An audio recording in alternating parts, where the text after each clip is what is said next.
D'abord, une question. Qui connaît le petit poussé? Le petit poussé. Oui.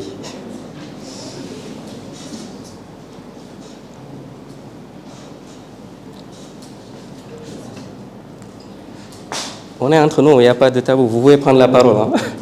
Le petit poussé, c'est un conte d'Albert Perrault. Vous ne connaissez pas? Vous connaissez? Ah d'accord. D'accord. Donc le petit poussé, c'est l'histoire d'un jeune qui fait partie d'une famille nombreuse. Ses parents étaient démunis, avaient des problèmes, donc ils ont décidé à un moment donné d'amener les jeunes, disons, leurs enfants, dans la forêt, donc pour qu'ils puissent en fait subvenir à leurs propres besoins. Mais en les amenant, le plus petit, le petit poussé, donc pour retrouver le chemin du retour, donc il laissait des miettes en fait, pour retrouver son chemin. Voilà, donc c'est l'histoire du petit poussé. On va appliquer la même chose par rapport à notre présentation d'aujourd'hui. Donc sur Internet, chaque clic, chaque like, chaque recherche est une miette que vous semez. Voilà. Et le danger avec l'Internet, c'est que pour le petit poussé, il n'y a pas de souci. Donc, s'il jette des miettes, les oiseaux pourront ramasser et autres. Mais sur Internet, ces traces que vous laissez ne seront pas supprimées en réalité. Elles seront perpétuelles. Voilà. Donc, elles s'accumulent au fur et à mesure pour forger votre identité numérique permanente. Donc, la question d'identité a été évoquée tantôt par mon cher camarade, M. Pathé. J'ai une autre question également. Sur Internet, sur Facebook par exemple, ou bien sur Facebook, TikTok, Internet, pour vous, comment Facebook parvient à payer ses employés? D'autant plus que pour créer un compte Facebook, on ne paye pas de l'argent. Donc on ouvre gratuitement un compte pour se connecter. Selon vous, comment Facebook, en tant qu'entreprise, fait pour payer ses employés? Oui, je vous donne la parole. Je veux que ça soit interactif. Allez-y. Il interagit avec des publicités et aussi la vente de nous-mêmes. Effectivement, je pense que vous êtes au courant de la situation. Effectivement, il vient de trouver la réponse. Donc, pour gagner en fait de l'argent, les plateformes numériques, Facebook, Instagram, TikTok et autres, collectent nos données à caractère personnel pour les revendre à d'autres plateformes ou bien entreprises. Voilà. Donc, pour prendre en charge pour protéger nos données ou bien notre vie privée, l'État a mis en place des plateformes, des instruments, un cadre juridique adéquat pour protéger nos données à caractère personnel. Donc le but, c'est d'éviter que votre propre vie privée ne soit utilisée contre vous, donc pour vous forcer des publicités et autres. Voilà. C'est ça qu'on appelle en réalité le paradoxe de la vie privée. J'ai une troisième question. Qui a déjà entendu parler de données à caractère personnel et la signification donnée à cette notion? Je vous donne la parole. Allez-y. La donnée à caractère personnel. Ce sont des données qui nous appartiennent. Par exemple, un compte Google. Un compte Google. Nos recherches, notre nom, notre profil, etc. D'accord. Une autre réponse par rapport à la définition de la donnée à caractère personnel? Qu'est-ce qu'une donnée à caractère personnel? Ou bien un exemple de donnée à caractère personnel? Qui d'autre? N'ayez pas peur, prenez la parole pour répondre. Madame, qu'est-ce qu'une donnée à caractère personnel, selon vous?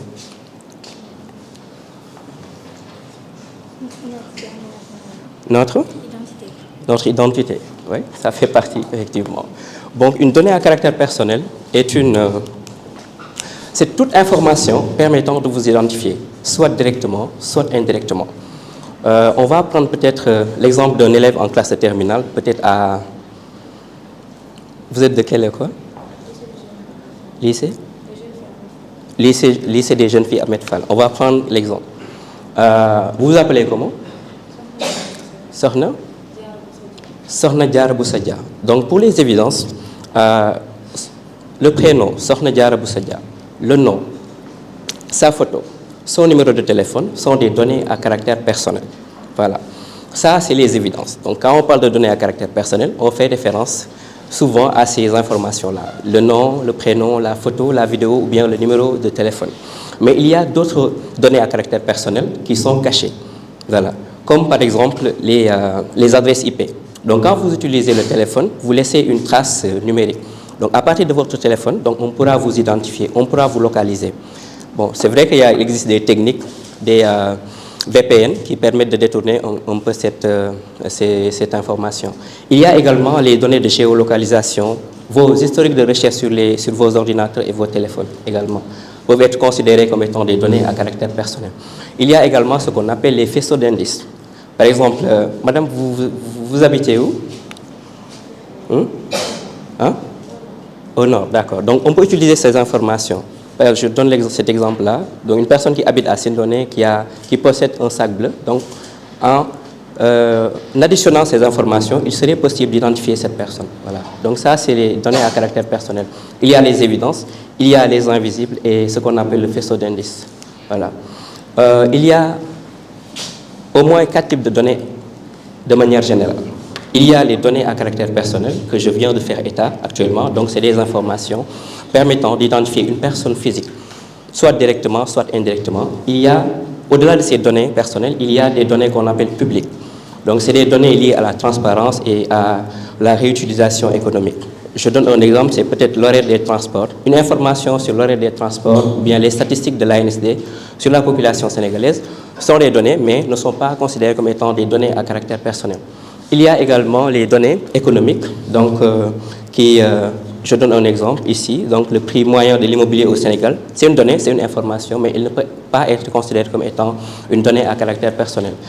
Peut-être la 4e catégorie de données, c'est les données brutes. Donc les données pour analyser en fait certaines réalités, donc les données météorologiques brutes reçues par l'ANACIM par exemple, ne peuvent pas être considérées comme étant des données à caractère personnel.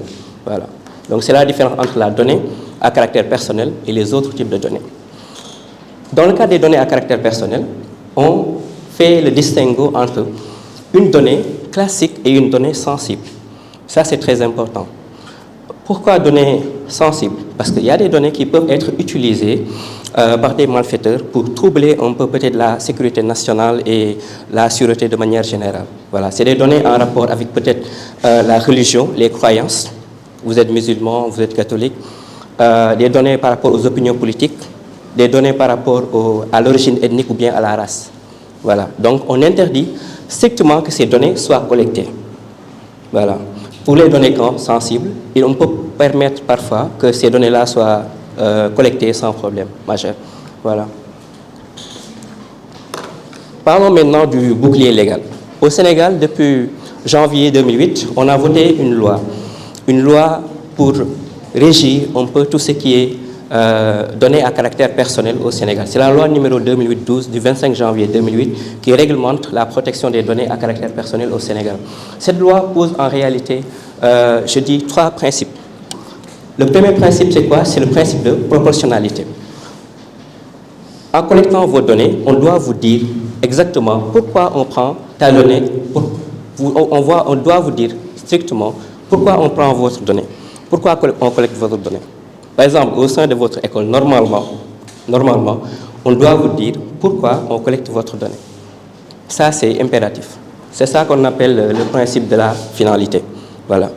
Il y a un autre principe qu'on appelle le principe de proportionnalité. Voilà. Par exemple, vous avez un compte TikTok. TikTok ne doit pas collecter en fait une donnée qui n'est pas nécessaire. Voilà. Donc, TikTok n'a pas besoin de connaître, par exemple, votre groupe sanguin pour ouvrir un compte. Ce n'est pas du tout logique. Voilà. Donc, TikTok peut demander le nom, le prénom et autres, mais il ne peut pas demander le groupe sanguin pour ouvrir un compte. Voilà. Donc, ça ne serait pas proportionnel, alors que la loi pose le principe de proportionnalité. Le troisième principe, c'est le principe de sécurité. Donc, le responsable de traitement, la personne morale qui collecte votre donnée à caractère personnel, doit faire tout son possible pour que les données ne soient pas piratées. Voilà, c'est ça qu'on appelle le principe de sécurité. Donc, voici les 3 principes. Le principe de finalité, le principe de proportionnalité et ce qu'on appelle le principe de sécurité. Voilà. Maintenant, parlons peut-être de l'arbitre du jeu. Si vous avez un problème au Sénégal en rapport avec vos données à caractère personnel, la loi de 2008 a mis en place une institution chargée de veiller à la protection de vos données à caractère personnel. Cette institution s'appelle la CDP. La CDP, c'est la Commission sénégalaise de protection des données à caractère personnel. C'est une commission qui a le statut peut-être de gendarme du numérique. Voilà. Donc c'est l'autorité officielle du Sénégal qui veille au respect de votre bouclier légal. Donc finalité, sécurité, proportionnalité. La CDP a un pouvoir offensif parce qu'elle peut sanctionner les gérants de la tech, donc qui utilisent vos données de manière abusive. Elle a également un pouvoir défensif parce que c'est votre allié. Donc en cas de problème avec vos données à caractère personnel, vous pouvez saisir la CDP pour avoir réparation tout simplement. Parlons maintenant de vos 4 super pouvoirs légaux, donc de vos droits. La loi de 2008 prévoit au moins 4 droits pour vous. Le droit d'accès, le droit de rectification, le droit d'opposition et ce qu'on appelle le droit à l'oubli. Parlons maintenant du droit à l'accès. Vous avez le droit d'exiger de savoir exactement quelle information une entreprise détient sur vous. Vous en avez le droit. Donc c'est un droit prévu par la loi de 2008 sur la protection des données à caractère personnel. Le deuxième droit concerne le droit de rectification. Donc une information est fausse ou obsolète, vous avez le pouvoir d'exiger que la modification soit faite de manière immédiate. Le troisième droit, c'est le droit d'opposition.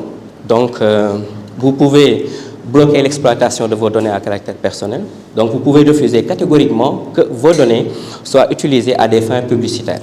Voilà. Donc, si une personne, par exemple, collecte vos adresses mail pour vous envoyer des informations par rapport à des produits sur un domaine bien déterminé, vous avez le droit de vous opposer à la collecte et à l'utilisation de ces données. Voilà. Le quatrième droit, c'est le droit à l'oubli. Voilà.